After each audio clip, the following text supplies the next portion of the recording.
Time for another edition of the Winning Ticket. Thanks so much for hanging out with us on a big sports weekend. I am Gino Bacola alongside Eric from ETOF 21 Sports. Eric, buddy, it is time for conference championships in the world of college football. And this year, there's a lot of movement and a lot of things can happen for the teams trying to get into those four spots. Because right now, we look like we have probably 6 to 7 teams trying to squeeze into those four spots. We'll know a lot after this weekend, but there still might be a team or two on the outside looking in. There's going to be a team that gets left out. That's just the way it is. Have it be Florida State because of the third string quarterback, Texas, Alabama, Ohio State, whoever. There's going to be one team that unfortunately is on the outside looking in. If there was a year for a 12-team playoff, it would be this year. Fortunately, we have to wait until next year for that. So we're going to talk about 5 big college football conference championship games for this weekend. Then we'll also move on into the NFL. We'll give out some of our best bets. We each have 3 best bets, and then we'll share some thoughts on Sunday Night Football and Monday Night Football as we get into week 13 of the NFL season that started last night with a great Thursday Night Football game. Really good scoring. Seattle showed up, played well. Dallas just a little bit better.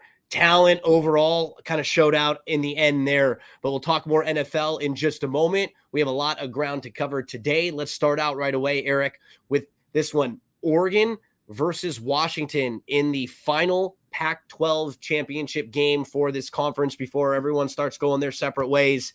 What's crazy about this game, you've got Washington. They've won 19 straight games. Washington hasn't trailed by more than 7 points in a game at any time this season. And they're a 9.5-point dog in this game against a team they already beat earlier in the year. On October the 14th, they won the regular season meeting by 3 at home. They've won 3 consecutive one-possession games in their last 3. And it does look like since that Oregon game, Penix has been banged up. He's just not been the same. Their offense hasn't been moving quite the same. They've been struggling to get through these wins. They've not been covering against much inferior opponents, teams that they were heavily favored over. So it does feel like they're kind of ripe for a loss. This game actually, Eric, reminds me a lot of the NFL game this weekend with the Eagles and the 49ers, a little bit where you've got a team, the Eagles with the better record, but it just feels like the spot and everything is more 49ers that way. And that's why the 49ers are favored in that game. A lot of people probably look at this game and want to jump on Washington.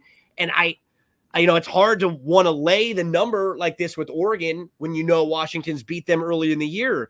But then you look at what Oregon's been doing recently. They have 6 straight wins since that loss to Washington. They probably should have won that game anyways. They missed a 43-yard field goal to tie it. They lead the nation in point differential. So they're at a plus 29.3 per game. And they're one of 3 teams in the nation to be in the top 10 in scoring offense, 45.3 points per game, and scoring defense. They only allow like under 16 points a game, which is 7th. Nick's now the Heisman favorite as Penix has not been playing as well down the stretch. Talk to us about how you see this one playing out. I'll be honest, I'm lower on both these teams compared to everyone. It seems like everybody else. Penix, is he hurt? Like the report came out like he was a little banged up. If he can't go, that's obviously going to be big. I think there was one game where he sort of was on the injury report, or it kind of came out late that he was going to maybe miss that game, and we saw the number move a little bit against Arizona, I think it was, Arizona State, one of them. And then since then, you haven't seen the same from their offense. Their success rate before Oregon, 55% rate on offense. Since then, 44% rate. Just not as sharp, not as fluid. Still some really talented receivers and playmakers, but he was the guy that was making everything go as efficient as they were. And you mentioned Bo Nix, and I know everyone's talking about Bo Nix, but the thing that really stood out to me is in the Oregon State game, he had only three passes that traveled more than 3 yards. Everything was to the side. He really doesn't throw it down the field. Everything, he's a check down Charlie. Basically, when you look at the defensive rankings of these teams that Oregon has beat, they really haven't beat anyone that impressive. They're taking advantage of these teams whose defenses are down. Washington's defense is bad, so I think that will continue here. I think Oregon will be able to move the ball. And another big thing with Washington, when you look at when you compare Washington to Alabama, Ohio State, Texas, and even Oregon, they don't have the depth. They have the top tier players, but the second line is very thin, so they can't afford these guys to get hurt. And that's kind of what's hurting them defensively. They've been a little banged up in the season. I think Oregon will have success moving the ball here. And if Washington can't stop the run, I really think the floodgates are going to open up. But with this number being so big, Penix being so explosive, the playmakers on the outside, Washington could sneak in the back door here. Yeah. To be honest, for me, I really want nothing to do. I'm going to stay, dude, I'm the same way. If Oregon scores early, maybe I'll look at play Washington live and give them at plus 14, small play to have something going. But look, I got nothing in this game. Yeah, I was talking with my dad about that earlier. It's like when you feel this way, I think you and I hit on this on one of the games, when the number looks so kind of easy to want to take Washington here, right? Yeah. Right? Washington's plus almost 10, and maybe you could have even gotten them at 10 against the team they already beat. Washington hasn't lost in 19 games. There's no way they shouldn't. It's way too big. But when you really start to dive into the way this team has played the last few weeks, it just feels like they're sitting on a loss. And that it is a little bit of a bummer for a team like Washington, who's played well for so long, that, you know, if you were to come in here and play a tough game and lose to Oregon, you're out, you know, most likely. And I do say that one of these two teams is getting in for sure, right? I don't know. Like, I don't know. Like, for me, they would probably be the 4th or 15th. Like, that's just my eye test and everything, but more than likely the winner of this one does get in. Yeah. I mean, if Washington wins, they're for sure in because they haven't lost, right? Mm-hmm. So Oregon, I guess you could make a case for if they won, both of these teams had one loss, and then you have a bunch of one-loss teams, then that's how you could see these teams dropping down a little bit. But yeah, huge game for someone trying to have an opportunity to win a national championship. Washington and Oregon, it feels a little too easy to jump on the Oregon side there. When that happens, I stay away. One team that could be on the outside looking in, Texas, which is kind of crazy because they beat Alabama. They went and did what you want teams to do, right? You want teams to schedule up early in the season, out of conference, go play tough opponents, not schedule teams that you can beat by 50. And they did that, but they end up losing to Oklahoma. And now they have to win against Oklahoma State. They're more than a 2-touchdown favorite here is Texas. They have 6 straight wins since that loss to Oklahoma. Their defense, they're really, really good. In particular, in third down, they are the best in the nation. They are only allowing 26% of third down conversions. They scored 92 points off of turnovers this season, which is a crazy number. That's 5th in the country. The only game they didn't score a point off of a turnover was in Oklahoma. The only game they lost this year. Ewers, their quarterback, averaging 270 plus yards per game, completing almost 70% of his passes this year, 17 touchdowns, 5 interceptions. Struggled last year in the game against Oklahoma State, though, just 19 of 49, 2 touchdowns, 3 picks when they lost that game. OK State, they've won 7 of their last 8 after that 2-2 start.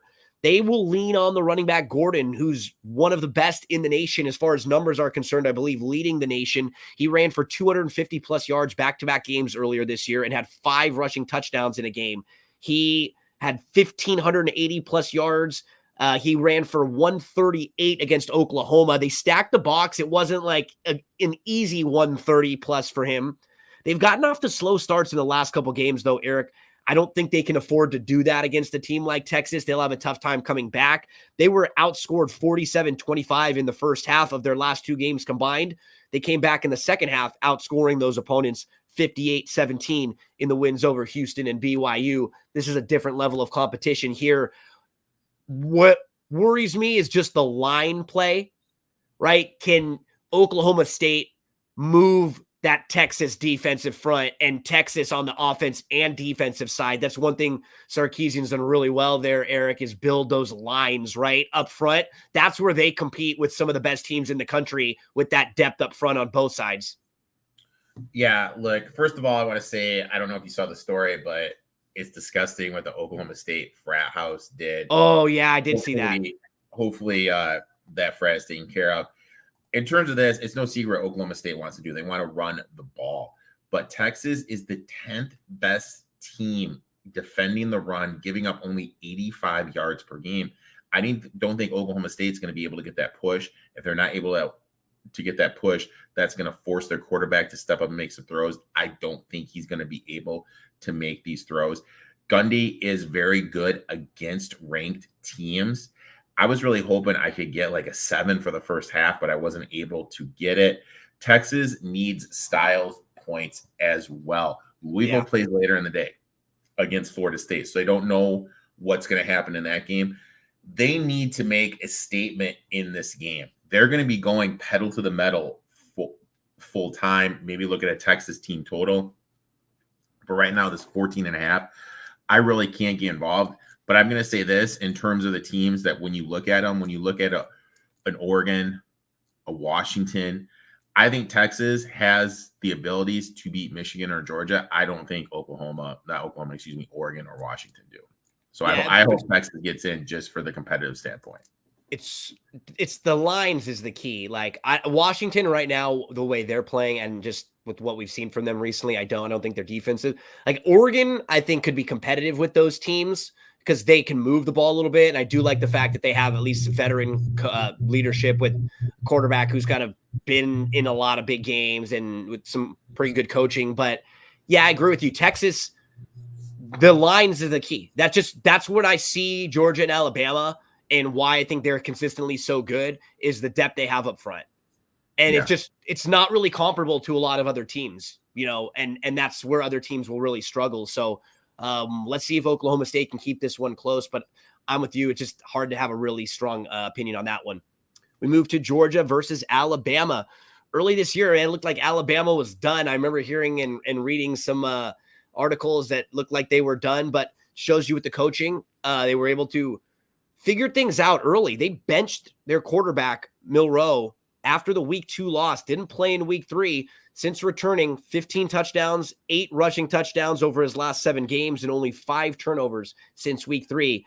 But Eric, this team got really lucky last week. It was 4th and goal from the 31, and they were able to pick that up and beat Auburn to put them in a position to still get into the national championship picture with a win here. Otherwise, we're not even discussing them as a possible contender, but they've won 11 in a row since that loss to Texas.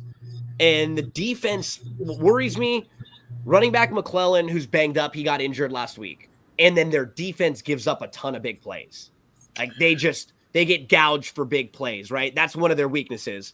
On the Georgia side, 29 straight, 2-time defending national champions. They are going for a 3rd straight undefeated regular season. They've won 45 of their last 46.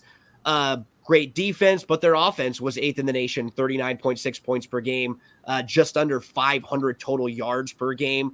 Their tight end Bowers, he's been a little banged up though. So key injuries on both sides. He missed last week with ankle soreness. They held out an offensive guard last week. A couple other receivers have been hurt.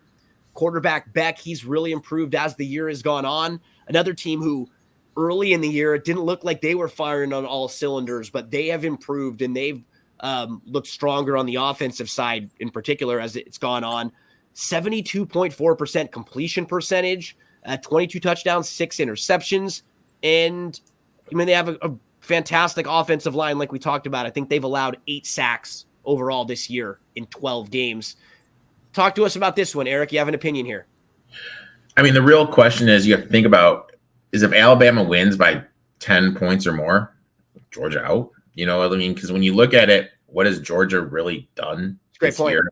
Yeah. They kind of be sleepwalking through it. They would probably get more credit for the last couple of years, right? And their overall body of work, the fact that they haven't lost in 29 games, whether or not that's fair, they probably would get the benefit of the doubt for that and give them another one. But you're right. When you look at what they've done this year and who they've defeated, it's been like workmanlike for them, right? Like like their numbers look a little flashier than it's been, but when you watch them game to game to game, they haven't been extremely as overwhelmingly as impressive as Georgia in maybe years past. Yeah, you mentioned the Bowers. I think the bigger issue for Georgia is they have a DB and a linebacker that's hurt. Milton is electric with the deep ball, but with the secondary coverage that Georgia does, it's hard to throw deep on them. The one thing we saw Thorne do it from Auburn, quarterback runs. Quarterbacks do have success running at him. I looked at the Miltro rushing props, but it's at 39, 40 and a half. That's too much for me just because we need to remember in college, sacks count as rushing yards against. That's a little bit too rich for my blood.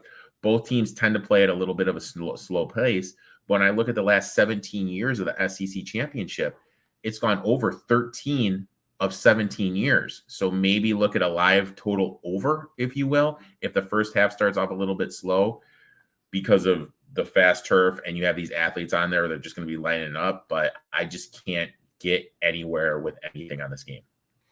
Yeah, I'm sort of the same way. This is one where I really, and even in diving into these games, like this is a year of the last 5 where I haven't felt like the top teams are overwhelmingly like they were able to separate each other, right? I do think a lot of the teams that we're talking about have some flaws.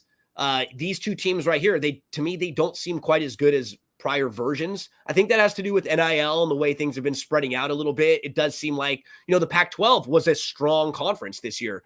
Oregon and Washington, whether or not they're as good as some of these teams, even below them with the Oregon States and the Utahs and USC and UCLA, like pretty competitive top to bottom, which hadn't really been the case years past. So even in just that case, it was spread out a little bit more. But Georgia, Alabama, can Georgia keep this massive winning streak up? We move to a conference championship game with a 3 touchdown plus spread. This number has actually come down a little bit. I think it was even higher, like 23 and a half earlier. Did I see the Iowa team total set at 6? 6.5. Okay, so it's 6.5 there, which is just crazy to think about. Harbaugh will be back for Michigan after his 3-game suspension. They're going to lean on their running game with Corum, who has an FBS high 22 rushing touchdowns this year. And these 2 teams are 2 of the top 4 teams in scoring defense. So it's supposed to be a low scoring game. Then you add in the fact that Iowa just has nothing offense. They cannot move the ball at all. And to be fair, they're really banged up. Like some of the key players that would help them a little bit are injured. And so their coach is even talking about like, yeah, we just got to stay like does not sound confident at all with the prospects of this game. This is another one though, where it's like watching Michigan, they're a good team. They just aren't to me like an overwhelming national championship type team, but maybe this is the type of year where they're just better than everybody else. And that's all that matters. God, I want so bad to take Iowa. Can we get there, Eric? Look, you got to look at it like this. Zinter is not there for Michigan. By far their best blocking offensive lineman, season over with that devastating injury against Ohio State. Iowa's just been bad this year against the run. So if Iowa's front was a little bit better, maybe I could see it happening, them stopping Corum. Harbaugh with his history is going to want to make a statement, probably looking to run this game up because it's just kind of what he does. Iowa played Penn State 31-0. They weren't really able to do anything. When you're just kind of looking at this, how is Iowa going to move the ball? Like, how are they going to move the ball? I have no idea. I know. But I'm seeing Iowa's first half total of over 2.5. Like you have Iowa, like I think can they get a defensive score? You know what I mean? Or just a turnover to put them in range. Like, that's all, right? You don't even need a defensive touchdown there. You can just get a turnover to put you in field goal range. Yeah, that's what I'm going to do here. I did Iowa over 2.5 for the first half. That is crazy. I love that. Yeah. I love that. And this is in a conference championship game. Yeah. Eric, since the news came out in this final game that we might be down to a 3rd string quarterback for Florida State, is this still similar to the number right now, or is this? I actually locked this in earlier when it opened up at Louisville plus 2.5. Even at this number, I'll play it just because when we kind of look at everything, Louisville has showed us all year the one thing they really struggle defending is running backs with their linebackers in the passing game. Kentucky absolutely lit them up last week, moving the ball, passing it to the running backs out of the backfield. When you look at Florida State, they just don't do that. Their wide receivers, Wilson, Coleman, and rightfully so, are the studs in this passing game. And it's hard when you have a second, maybe even a third string quarterback coming in. Are you going to revamp everything and start running these new plays, getting the running backs involved in the passing game? I don't think so. Wilson, the elite wide receiver from Florida State, he's banged up. He is not 100%. This is going to be one of the better defenses that Florida State has gone to. Now they're playing a second or third string quarterback. Florida State struggled with Florida. Florida should have won that game. Complete mental lapse at the end, and their quarterback Mertz went out the game before, so they were playing with a freshman quarterback who's never even played before last week. So I don't know. I like Louisville here. I think Louisville is going to be able to stack the box. They're one of the better run defenses in the country. I think they're going to make whoever's playing quarterback for Florida State try to make some throws. I don't think he's going to be able to make some throws. I think Plummer has the experience to be able to move the ball against this Florida State defense. And I think LSU has a slight coaching advantage. Or Louisville. Louisville has a coaching advantage. I locked it in at 2.5. I still like it at this 1.5 as well. Yeah, I think Louisville is very, very high on what they've done so far this year. I know it leaves a little bit of a sour taste in your mouth because they lose to a rival last week and they allow a lot of points, but they've had a fantastic season. They allowed only 20 points per game this year, and they had a 4-game winning streak snapped against Kentucky last week, but they have some good wins. They beat Notre Dame, they beat Duke, they beat Miami on the road this year. They have a leading rusher in the conference, Jordan, who has over 1,000 yards and 13 touchdowns. In their 2 losses, what they did, they turned the ball over a lot, right? 6 times. They're smarter with the ball. I think that'll really help them in this spot. They have an aggressive defense. So think about that now, Eric. They had 30 sacks and 54 tackles for loss on the year. And now they're going to be playing against either banged up second string or third string quarterback, right? Yeah. Either one of those. Third stringer, he's a freshman who's going to be amped up. In this huge game, they're going to be sending pressure over and over and over. And that's what this team has done well. So, they got to stop the run. I'm sure Florida State will try to run the ball as well as they can to get a little bit of a pressure off of whoever's playing quarterback. I'm with you too. Anything in this range still where you can get plus money on Louisville, I think you take it there. And it's a bummer for Florida State, who is going to be playing without star quarterback Jordan Travis. Last week, that backup was just 12 of 25 for 134 yards. They leaned on the run. They were lucky, Florida State, because they were able to, sack the quarterback 6 times, and then they held Florida to just 48 yards rushing after halftime. This could be a low-scoring game, too, with both of these teams, right? Because Florida State's defense is pretty good. They've only allowed 16.8 points per game. And it's hard to look at Florida State, though, and use any of their offensive metrics to handicap this game or talk about it. Like, they only had 5 turnovers all year. Well, yeah, they had a stud quarterback, and things are going to look a little bit different in this game. They could have a couple turnovers in this game alone. So I'm on the Louisville side. You have to remember, at the end of the day, these are college kids. So if it starts to hit the fan early, how are these kids going to react? I mean, these aren't like guys in the NFL. These are 22 and younger people out there playing. You've been one of the better teams of the year, and you had your heart broken because your stud quarterback is gone. Now you're rolling out there with a second and third string guys, maybe even a third string guy. Is this going to lead to some emotional stuff that can kind of carries out? Yeah. It's one of those things too, where it's like when your guy gets hurt, I think sometimes people can step up for like a game or the rest of a game. But when now there's been some time off and it's going to end up being this game. And then if you win this, it'll have to be 2 more games against these great opponents. That's just a lot to ask of these guys who aren't quite at this level. right? That's just plain and Yeah. simple. And they're playing against a good defense too. A good defense in a big moment, a team that's played well against good opponents this year. To me, this is the Louisville spot. Like, I think of all the games we've discussed, this is the one that I actually like the most of just playing Yeah, the I Louisville mean, side. tough weekend in terms of college. I'm on this one as well. Yep. Okay, let's get into the NFL. Eric, you've got 3 plays. I've got 3, and then we'll each give a little thought or two on Sunday and Monday Night Football. You're going to start out with a player prop. Talk to us about this one. I'm going with Jonathan Mingo, wide receiver of the Carolina Panthers, over 25.5 yards. Bucks give up the most receiving yards per game to opposing wide receivers. They're allowing 14 yards per catch to wide receivers. That's the 5th most in the NFL.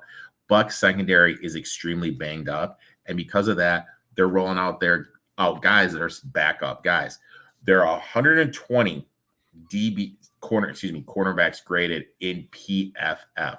Right now, the 3 main guys that are going to be playing in the Bucks secondary at the cornerback position, these are their PFF grades: 100, 109, and 89. They only grade 120. Bottom tier guys, positive matchup for Mingo. Mingo is second on the team in targets and yards. When Brown took over the play calling a couple weeks ago, and then Wright took it back, well, the first thing Brown did, more motion. Why is motion important in the NFL with a young quarterback? It tips the hat of what the defense is running, man or zone, so that way Young won't have to read what's going on, so he knows if it's a man or a zone coverage. It's just quick stuff. It's just reaction stuff. Last 3 games, 6 targets, 3 receptions, 29 yards. Just a great bets for Mingo. And when Brown took over, Mingo was the featured wide receiver. I think this prop is just way too low. I'm on Jonathan Mingo over 25.5 yards receiving. Player prop to start for Eric. I'm going to go to the Titans, who are actually a slight dog at home this week against the Colts. And this is the type of situation where you like playing Vrabel, where he's a dog at home, where he's not laying points. He does a really good job of getting his teams to overachieve quite often. And you look at the Titans, they are undefeated in 4 home games this year. If you look at their home record, that might look off, but they did have a game they were home, but they played outside of the country. So inside their home stadium this year, they're 4-0. They averaged 24.7 points per home and 11 points outside of their home stadium. In last week's game, you kind of look at it, there was nothing like sexy about it on paper when you dive into the numbers and the box score. They were up 17-3, and then they just coasted. They didn't do very much. They just sort of sat on the ball. What was nice was with Levis, they actually can stretch the ball down the field a little bit too, and we've seen Henry get more involved the last couple of weeks. Defensively, they did not allow Carolina to cross midfield on their final 4 possessions of the game. In fact, they gave Carolina 4 automatic first downs from defensive penalties earlier in the game, or it wouldn't even have been as close as it was. Looking at the Colts, they've played pretty well this year, but now they're going to be without Taylor again. So that puts a little bit more pressure on Minshew, someone who I'm higher on than most, but a line that you make you say all the time, Eric, like Minshew is a 1-point favorite or a slight favorite on the road here against the Titans. This team, the Colts, was only 2 of 11 on third down last week. They're not flashy either. So give me the team that's the slight home dog in a team that does a really good job in this type of situation. I'm going Titans here on the money line. Yeah, I think that the front 4 of the Titans are going to be able to get to Minshew, make his life a little bit uncomfortable. You're not going to have Taylor there. Even though Moss has looked serviceable, he's not the same player as Jonathan Taylor. I like this one. I'm on this one as well. Eric, you were talking about Mingo a little bit earlier. You keep it rolling here and talk to us about the Panthers. Yeah, I got the Panthers here at +5.5. Obviously, we get the coach's bump, if you will. First game without Frank Wright. Todd Bowles, coach of the Bucks, 47% ATS. Mayfield as a favorite is 35.1% ATS. Bucks are banged up in the secondary. Because of that, I think Young's going to have success throwing the ball against them. This is important because Young's going to be able to get in rhythm, step in and throw with confidence, and that front 4 and namely the pass rush of the Bucks hasn't been what it has been in years past. This is going to allow Young to get in a rhythm. Since 2005, divisional dogs are 649 and 561. Road divisional dogs last 5 years, 57% ATS. The defense of the Panthers is getting a little bit healthy. I think Burns is going to be able to get to Mayfield, who had that injury. He is going to play, but he's not as mobile. I just think it's a great spot here to get the Panthers with the coach's bump. And I think the Panthers are just undervalued and the Bucks are overvalued in the market. Yeah, this is a little high too. This feels like it should be like a 3.5, a 4. And then on top of everything, you usually get that bump. And I think we should just see a better performance from Young this week. Also, I'm on the same side there with you, Eric, as I move to the Patriots plus the 6.5. Patriots really, really struggling right now. They became the first team in 30 years to lose back-to-back games despite surrendering 10 or fewer points in each game. Before this year, Belichick only lost 2 games in 28 years as a head coach when his team is allowed 10 or fewer points. And it just happened to him back-to-back. This year in the NFL, teams are 49-2 when they've allowed 10 points or less, which means that the Patriots are 1-2 and the rest of the league is 48-0 when they've allowed 10 points or less. I say all of that, and I'm still on the Patriots side. The one thing about them is, even with the anemic offense they have, the defense is still pretty good. And they've been running the ball a little bit better the last few weeks. They had more total yards, more first downs. They won the time of possession by almost 9 minutes last week. We're going to have they're playing against the Chargers team who's now going to have to travel after another heartbreaking loss that was a lot closer on paper than the final score looks like. And that was another one that really felt like it probably ended their season, because before that, there were still so many teams battling for spots that you feel like you had a chance. Teams win 4 or 5 games in a row at the end of the season all the time, and there's usually one playoff team. The Chargers could have felt like that was them, but now I don't like anything what I see from them. They had a field goal on their opening possession. Then the next 7 possessions, 6 of the drive, 22 yards or fewer. They had 4 turnovers in the game, and it's Keenan Allen, it's Eckler, it's Herbert, some of their best players. Allen's been awesome. He's had some great games, but then a few kind of tough plays or drops or fumbles the last few weeks. I think you were pointing out Eckler, right? He's not like the same. He looks way different. He looks like he's playing for his fantasy value right now. Inside the 10, he's fighting. For the 10, he's not going down. We don't know what's going on with Staley. You got to figure this Patriots team is still going to fight for Belichick just because of the culture he's created. We don't really know if that's going to be the case with the Chargers. With the Chargers, also great matchup for Stevenson. I really like his props here as well. Yeah, and we're going to get Zappy, right? It looks like it'll be Zappy and Cunningham. Zappy and some Cunningham. Yeah, so you'll get some different looks for a Chargers defense that's been awful. If they have a package or two with Cunningham in the mix, use his legs a little bit, or just try to get him the ball some way. Maybe a trick play or two with the both of the quarterbacks in the mix. I'm on the Patriots side here, and it might not be pretty. The Patriots 2 quarterbacks last week, they were graded 33 and 34 of 34 quarterbacks that took snaps. It's not been pretty, but I will say it's not been as bad as their record is. They could have easily won 3 or 4 more games this year. They're not a good football team, but wins and losses are kind of fluky, right? We've seen it with some teams that can get really lucky and the ball can bounce their way for 5 or 6 games in a row. Vikings last year, Eagles this year should have lost more than they've won. This Patriots team should have a couple more wins. Even last week, they missed a 35-yard field goal to tie the game. Yeah. And it was obvious. I want to give a shout out to the guys on PFF. They were pointing out that, that was against Tommy DeVito, who's possibly had some Italian ties to, the mafia. So if there's going to be someone calling in to have a kick missed, right? It's like they're calling it in, like in the replacements. He's got to miss the kick. That's what happens at the end of the game. A 35-yard field goal. It's gone. You don't want to play against DeVito, Eric. That's the guy. That's the guy. That's the dude. That's the dude. You got one Yeah. more, right? You got the Jets? Yeah, I took the Jets here. Plus the 3 points. Arthur Smith is a favorite. It's only 33% against the number. Desmond Ridder is a favorite, 29% against the number. I just feel that this is a good spot to fade the Falcons after coming off that big win over the Bucs. 2 divisional games on deck. With the position the Falcons are in, the divisional games mean the most to them, as crazy as it sounds, because it's going to come down to the head-to-head stuff.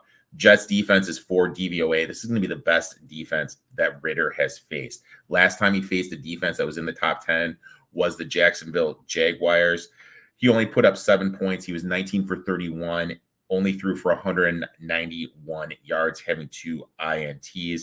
With that being said, I think the Jets are going to be able to eat. For whatever reason, Arthur Smith does not lean on Bijan Robinson like he should. Another way to look at it is this. The Jets have played against who? Josh Allen and then Tua, now to Ridder. That is a huge drop-off in the level of quarterback. Obviously, with Rodgers returning back to the practice field today, that's going to be a little bit of a morale boost for everyone, even though I'm not a big Aaron Rodgers fan. Seeing Aaron Rodgers out there is going to give a little bit of a boost up to the other players. I'm not saying they're not trying, but it's going to help their effort level to give a little bit much bigger effort. Also, home dogs when the total's 35 or more, 54% against the number. Jets did play a tight game against the Finns. There was a 100-yard Hail Mary interception return. Kind of fell off after that. I think Hall's going to be able to run the ball against this Falcons defense. Plus, I can't live in a world where Ridder's laying 3 on the road and I'm not fading him. I'll take the Jets here plus the 3. My final play, Eric, the Commanders plus 9.5. So you were just talking about the Jets game when they played the Dolphins, and that's one thing that happened for the Dolphins. They get the kind of fluky Hail Mary pick 6 that really kind of flipped the game. That wasn't really that far out of reach there.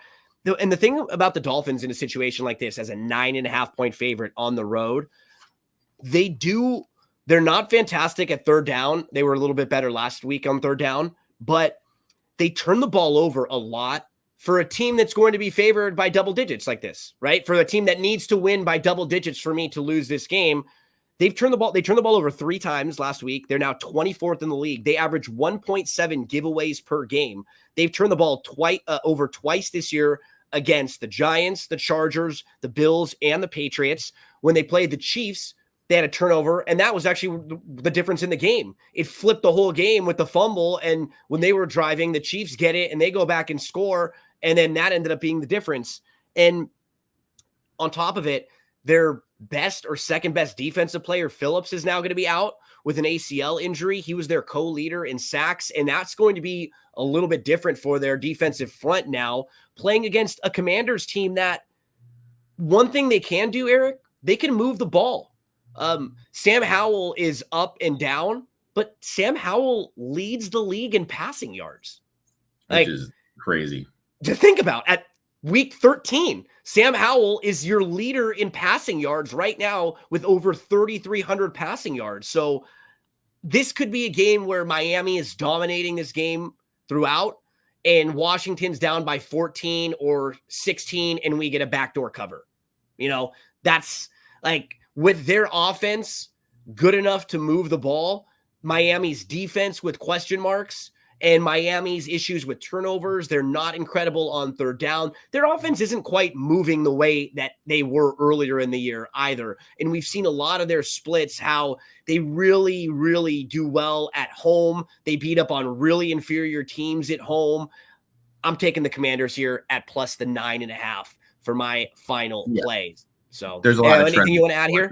Yeah, I'm on the Commanders as well. There's a lot of trend support, home divisional dogs getting 9 teams laying 9 or more, fading the Dolphins, backing a team after losing by 35 points or more like the Commanders did. A lot of buying low, selling stuff. Buying low, selling high with the Commanders and Dolphins here.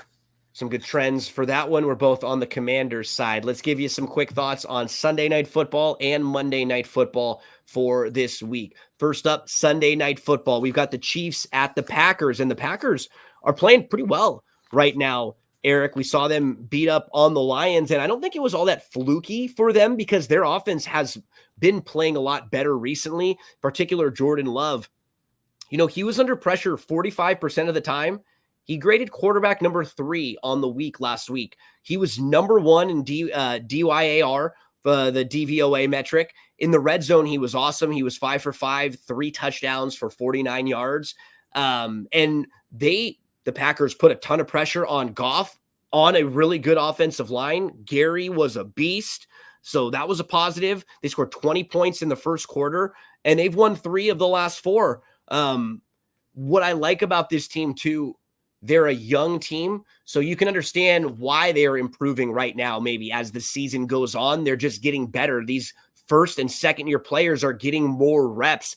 Their entire offense is like first year and second year guys or guys with really, really low experience. And on the defensive side, we've been talking about this for a while. I think they have 9 first round draft picks on the defensive side in different spots. So there's talent there.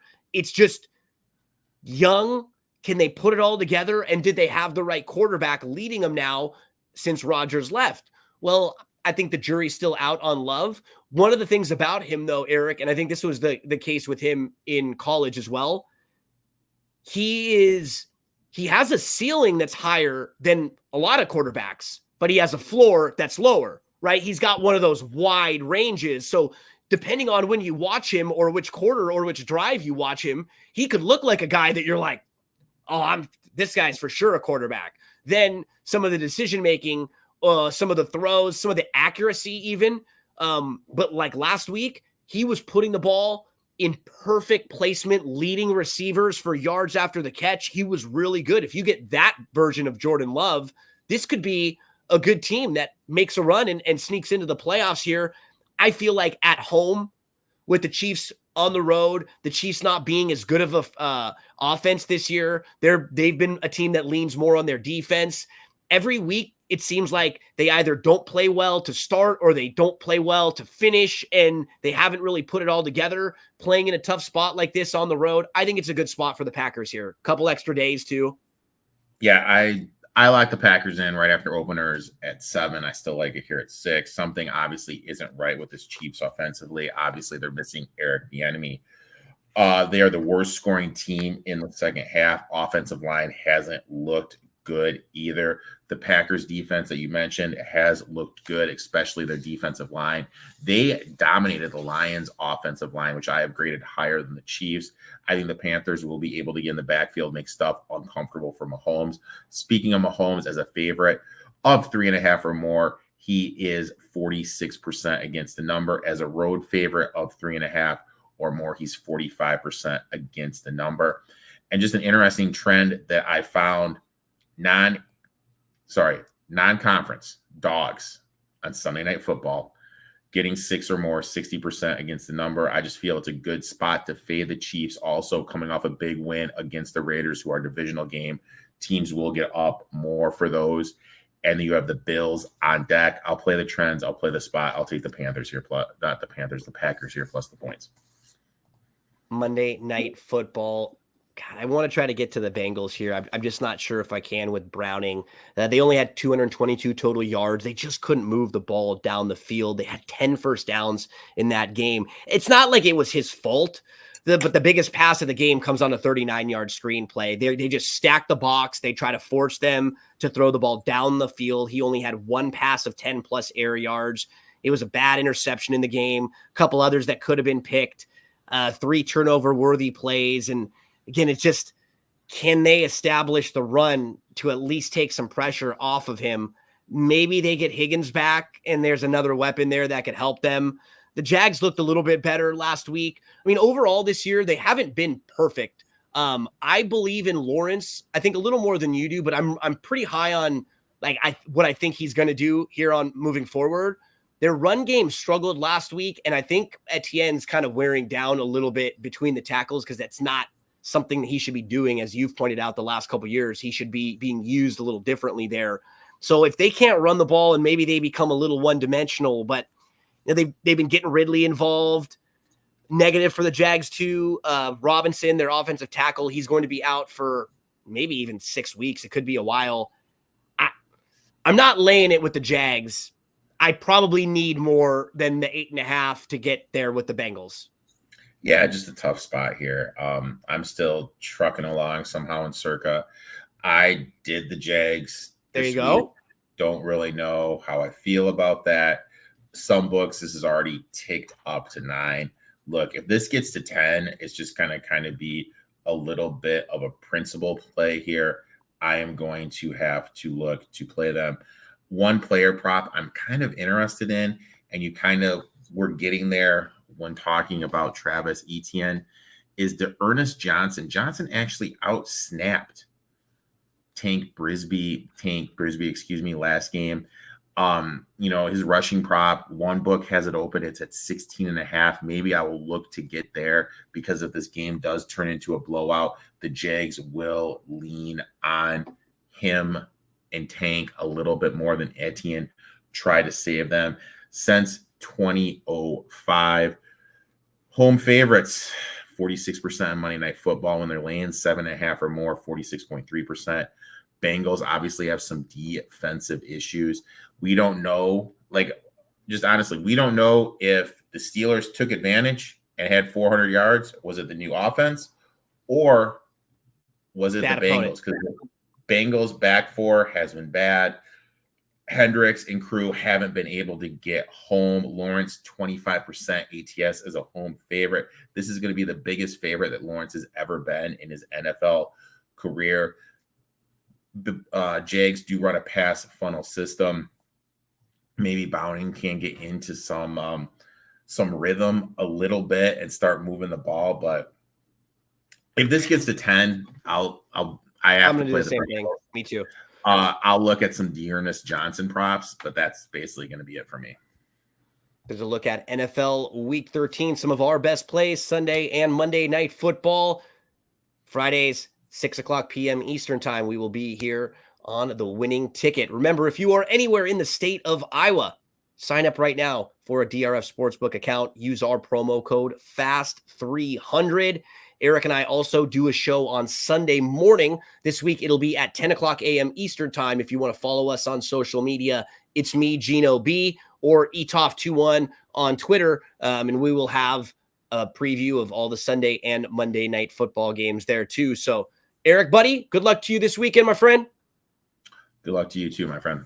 Thanks so much, everyone, for hanging out with us. We'll see you again next week on The Winning Ticket.